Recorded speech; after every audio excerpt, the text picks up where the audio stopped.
1 से लेके 6 ओवर तक होता है पावर प्ले, 7वें से लेके 16वें तक होता है मिडल ओवर्स और 17वां, 18वां, 19वां लास्ट 4 ओवर जो है उसको कहते हैं डेथ ओवर्स। तो पावर प्ले में कौन कैसा खेला बहुत चर्चा होती है, डेथ ओवर्स में कौन कैसा खेलता है इसकी बहुत चर्चा होती है, मिडल ओवर्स की भी बहुत चर्चा होती है, लेकिन मिडल ओवर्स को पूरा 7वें से लेके 16वें तक गिना जाता है। पूरे 10 ओवर का फेज़, लेकिन मेरा मानना है कि मिडल ओवर्स 10 ओवर का फेज़ नहीं होता है। मिडिल ओवर्स में भी 2 फेज होते हैं। एक तो होता है कि 7वें से लेके 10वां ओवर, ये 4 ओवर और उसके बाद 11वें से लेके 16वां ओवर, ये 6 ओवर। ऐसा मैं क्यों कह रहा हूँ कि अक्सर बहुत बड़े-बड़े बैटर ऐसे हैं, जो मान लो ओपनिंग करने आए हैं या फर्स्ट डाउन भी खेलते हैं और पावर प्ले में बैटिंग करने आ गए, तो वहाँ तो कुछ चौके-वौके जमा लेते हैं। लेकिन जैसे ही 7th पावर प्ले खत्म होता है और स्पिनर्स का इंट्रोडक्शन होता है, कुछ बैट्समैन बहुत स्लो हो जाते हैं। तो मैं आपको दिखलाता हूँ कि 2021 से लेकर के अब तक कुछ 7-8 बैटर को मैंने शॉर्ट लिस्ट किया है जो ओपनिंग करते हैं इसमें से ज्यादातर। विराट कोहली ओपनिंग नहीं करते हैं, फर्स्ट डाउन आते हैं। लेकिन इनका 7वें से लेके 10वें ओवर तक इनका गेम कैसा रहता है, ये मैं आपको दिखलाने वाला हूँ। तो चलिए आपको अब मैं वो चीज़ दिखला ही देता हूँ। तो शुरुआत में मैंने पहली स्लाइड जो आप देख रहे हैं, ये है बाबर आज़म और मोहम्मद रिजवान की। आप देख सकते हैं कि मैं हमेशा पैरवी करता हूँ कि रिजवान की जगह बाबर को ओपनिंग करनी चाहिए। बाबर एक तो पावर प्ले में थोड़ा ज़्यादा फ्री खेलते हैं और उसके बाद जो 7वें से 10वें ओवर का गेम होता है, उसमें भी रिजवान से बेटर गेम है बाबर आज़म के पास। आप लोगों को अगर ये बहुत छोटा दिखलाई दे रहा होगा, तब मैं इसको पढ़ देता हूँ, उसमें क्या लिखा हुआ है। 2021 से लेकर के 1 जनवरी 2021 से लेकर के अब तक टी20 इंटरनेशनल मैचों में बाबर आजम ने 34 इनिंग्स में 7वें से लेके 10वें ओवर तक के बीच बैटिंग की है। 34 इनिंग्स ऐसी रही है जिसमें बाबर आजम ने 7वें से लेके 10वें ओवर तक बैटिंग की है। इन 34 ओवर्स में उन्होंने गेंदें कितनी खेली हैं? बॉल फेस 386 बॉल्स खेली हैं। 386 बॉल्स, उनका स्ट्राइक रेट आप देख ही रहे हैं 121.24 का है। आपको आपको लगेगा कि कम है, बिल्कुल ये बहुत अच्छा नहीं है, बहुत शानदार नहीं है, लेकिन उसके और भी बात करेंगे। उसमें उन्होंने चौके जमाए हैं 42 और छक्के जमाए हैं 4, यानी कि टोटल 386 बॉल्स में से 46 बाउंड्री है। 386 को आप 46 से डिवाइड करेंगे, 386 को डिवाइड अगर हम करेंगे 46 से, तो कितना आता है? हर 8 बॉल पे बाबर आजम 8 साढ़े 8 बॉल पे एक चौका जमाते हैं 7वें से 10वें ओवर के बीच में टी20 इंटरनेशनल में 2021 से अब तक। ठीक है? और इस बीच में वो 7 बार आउट भी हुए हैं। 34 इनिंग्स जो उन्होंने 7वें से 10वें ओवर में बैटिंग की, इसमें 7 बार आउट भी हुए हैं। लेकिन रिजवान का देखेंगे, इनका स्ट्राइक रेट बाबर आजम से भी कम है। आगे मैं आपको विराट कोहली और सूर्य कुमार यादव और डेविड वार्नर और अपने जोस बटलर के भी दिखलाऊंगा 7वें से 10वें ओवर के बीच में उनका गेम कैसा रहा है। तो आप देखेंगे रिजवान का जो स्ट्राइक रेट है 7th टू 10th ओवर और भी नीचे गिर जाता है, ये 113 का रह जाता है। रिजवान ने इस दौरान 422 गेंदें खेली हैं और चौके जमाए हैं 34, 34 और छक्के जमाए हैं कितने? 2, यानी कि 36 बाउंड्री है 422 गेंद में। कितना हो गया? 422 को अगर आप 36 से डिवाइड करते हैं, हर 11.7 मतलब हर 12 बॉल में रिजवान जो है 7वें से लेकर 10वें ओवर में हर 12 बॉल लगते हैं उनको एक बाउंड्री के लिए। मतलब 24 ओवर का तो ये फेज ही हो गया, 7वां से 10वां ओवर। इसमें अगर कोई बैट्समैन 12 गेंद खेलता है, मान लो आधा-आधा 2 बैट्समैन मिलके खेलेंगे, तो इसमें रिजवान केवल 1 चौका जमाएँगे आपको।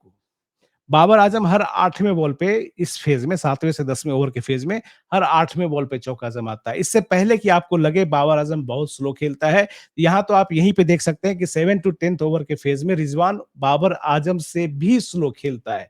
चलिए अब बाकी प्लेयर्स का देखते हैं उनका कैसा है। यहाँ कुछ ऐसे बैटर आएंगे जिनका बहुत जबरदस्त है।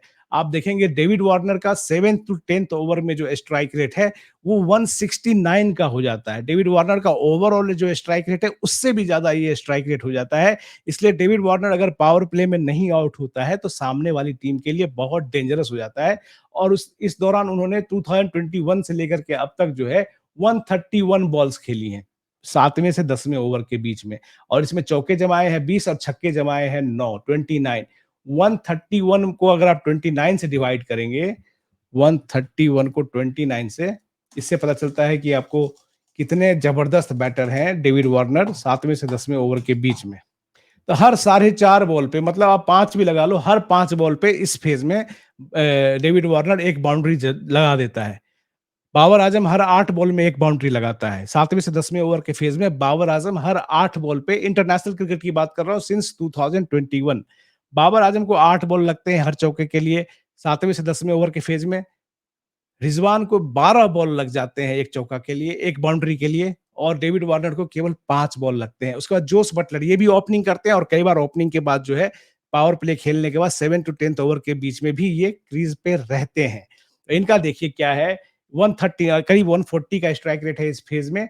इन्होंने इस दौरान जो है 218 बॉलें 7वें से 10वें ओवर के बीच में खेली हैं, जिसमें बाउंड्री जमाए, चौके जमाए हैं 22 और छक्के जमाए हैं 13। से डिवाइड कीजिए। इनका आता है 6 बॉल, हर 6 बॉल पे 1 बाउंड्री ये जमा देते हैं। तो मतलब अभी तक हमने जितने बैटर देखे उसमें सबसे ज़बरदस्त जो है डेविड वार्नर का परफॉर्मेंस है 7 टू 10th ओवर के गेम में। उसके बाद जोस बटलर का है, फिर बाबर आजम का आता है, और उसके बाद नंबर आता है किसका? मोहम्मद रिजवान का। अभी तक सबसे कमज़ोर मोहम्मद रिजवान नज़र आ रहे हैं, लेकिन क्या बड़े खिलाड़ियों में 7वें से 10वें ओवर में सबसे कमज़ोर गेम मोहम्मद रिजवान का है। अभी थोड़ा देख लीजिए, अभी मैं कुछ और बड़े नाम आपको दिखलाने वाला हूँ। लास्ट में विराट कोहली का भी दिखलाऊँगा। ये रोहित शर्मा का स्ट्राइक रेट है। रोहित शर्मा का स्ट्राइक रेट भी करीब-करीब जोस बटलर वाला ही रहता है 7वें से 10वें ओवर के गेम में। 7वें से 10वें पे मैं इतना ज़ोर क्यों दे रहा हूँ, इसको भी एक्सप्लेन करूँगा। देखिए, पहले पूरा आप टेबल जिन-जिन प्लेयर का दिखा रहा हूँ वो देख लीजिए, उसके बाद मैं एक्सप्लेन करूँगा। तो इनका भी अच्छा है, रोहित शर्मा का 139 का स्ट्राइक रेट है। वहीं सूर्या का आप देखेंगे तो 151 का स्ट्राइक रेट है 7 टू 10 ओवर के फेज़ में, टी20 इंटरनेशनल में 2021 से। तो इस दौरान जो है इन्होंने, रोहित शर्मा ने 179 बॉल्स खेली है 7 टू 10th ओवर के फेज में, और बाउंड्री चौके जमाए हैं 15 और छक्के जमाए हैं 12। मतलब इनके छक्के ज्यादा लगते हैं। 27 बाउंड्री ये जमा चुके हैं 179 बॉल पे। 179 को आप 27 से डिसाइड डिवाइड कीजिए, तो इनका भी 6.62 है, करीब 7 बॉल पे 1 बाउंड्री ये भी जमा दे रहे हैं। और सूर्या का देख लीजिए, सूर्या ने इस दौरान खेली कितने, 336 बॉल खेली है 7 टू 10th ओवर में, क्योंकि ये आते ही है नंबर 1 विकेट गिरने के बाद ही आते थे, तो इनकी बॉलें थोड़ी ज़्यादा होंगी बाकी बैटर से, क्योंकि बाकी बैटर्स इसमें ओपनर्स थे। और 336 बॉल में इन्होंने जमाए हैं 50 चौके और 18 छक्के।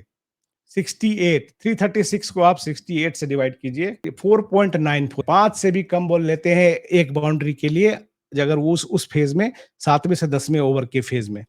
तो अभी तक आपको लग रहा होगा कि मोहम्मद रिजवान स्लोएस्ट है इस फेज में, उसके बाद बाबर आजम है, उसके बाद रोहित शर्मा है, उसके बाद जोस बटलर है, उसके बाद डेविड वार्नर, मतलब सूर्य कुमार यादव है, उसके बाद डेविड वार्नर है। लेकिन एक बैटर अभी बच गया है जो इस फेज में इन बड़े नाम में सबसे स्लो खेलता है। वो बैटर आपके सामने है। उस बैटर का नाम है Virat Kohli. 7th to 10th over के फेज में आपने देखा कि बाबर का स्ट्राइक रेट भी 123 का था, लेकिन इस 7th टू 10th ओवर के फेज में इन इंटरनेशनल टी20, आईपीएल की बात नहीं कर रहा हूं, किसी डोमेस्टिक लीग की बात नहीं कर रहा हूं, इन इंटरनेशनल टी20 विराट कोहली का 7th टू 10th ओवर के फेज में स्ट्राइक रेट घट के आ जाता है 104 का, 104 का। क्या ये अच्छा स्ट्राइक रेट है? क्या ऐसी बैटिंग से टीम फँसेगी नहीं? ठीक है, बाद में वो रिकवर कर जाते हैं, बाद में वो शॉट मार देते हैं, लेकिन 4 ओवर में आपकी टीम पीछे एक बार लगती है। बाद में आप तेज खेल के हीरो बनते हैं, लगता है कि सब कुछ कर दिया आपने, लेकिन आपकी बैटिंग के कारण पहले एक बार आपकी टीम पीछे लग चुकी थी। और ये देखिए, विराट कोहली ने 186 बॉल में 10 चौके और 3 छक्के लगाए हैं, मतलब 13 बाउंड्री 186 बॉल में। तो 186 को 13 से डिवाइड कीजिए आप। 14 बॉल लगते हैं विराट कोहली को 7th टू 10th ओवर के फेज में एक बाउंड्री लगाने के लिए। अब मैं आपको बताता हूं, एक बार सबको वापस से देख लेते हैं। अभी आप विराट कोहली का फिगर देख रहे हैं, इनका 7 टू 10th ओवर में स्ट्राइक रेट 104 का है। उसके पहले आपने देखा रोहित शर्मा का 139 था, सूर्य कुमार यादव का 151 था। उससे पहले आपने देखा डेविड वार्नर का 169 है, जोस बटलर का 139 है। उसके पहले आपने देखा बाबर आजम का 121 है, और रिजवान का 113 है। बाबर और रिजवान का ज्यादा नहीं है, लेकिन इससे भी स्लो कौन है, इससे भी स्लो कौन खेलता है? इससे स्लो खेलता है 7 टू 10th ओवर के फेज में विराट कोहली।